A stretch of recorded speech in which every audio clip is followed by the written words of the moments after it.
Ja siellä on sitä, että mun on... Joo, tämä tosiaan kertoo sitä, mitä mä oon joutunut noissa laitoksissa kokemaan.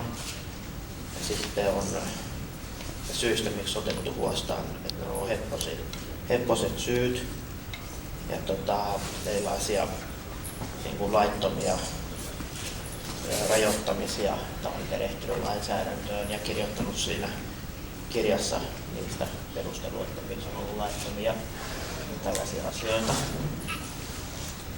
Joo, mä luin tämän tällä viikolla ja mua kosketti tämä aika tavalla, nimittäin tästä tavallaan taustalta kultaa läpi se ikävä sitä perhettä ja sitten se, että sut on repästy siitä aikamoisiin hoitosuhteisiin ja tavallaan kuulosti ihan niin kuin sut olisi viety johonkin vankilaan.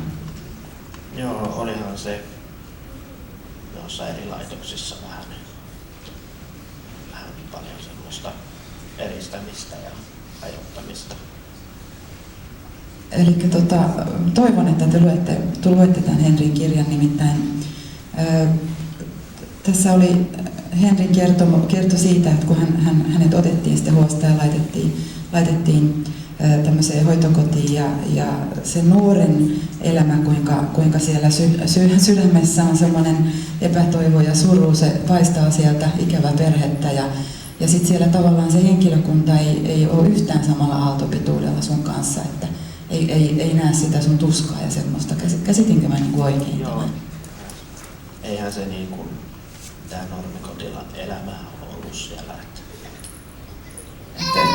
ainakin se, mitä minä luin tämän, niin näin sen hyvin selvästi, että sä olisit varmaan tarvinnut ihan semmoista henkistä tukea ja lähellä olemista ja semmoista kuuntelemista ja ymmärrystä. Että tässä ihan oikeasti tässä kirjassa oli suoraan semmoista törkeää simputusta, mitä hämmästelin kovasti, että voiko se pitää paikkaansa. Niin, olihan siellä, että niin, tämmöisiä muun paikassa kohtaan sanottaan puhuttu törkeästi ja sitten aika paljon vastainta ollut se eristäminen ja rajoittaminen. Eli eristämistä ja rajoittamista ja sitten kun nuori on siinä aika hysteerisessä tilassa, niin sitten vaan tilataan ambulanssia ja lähetetään vielä pakkohoitoon vai mitenkö? Joo, niinhän se meni. Ja sitten koti-ikävä on kanssa sitten, tämä tuon esiin siinä.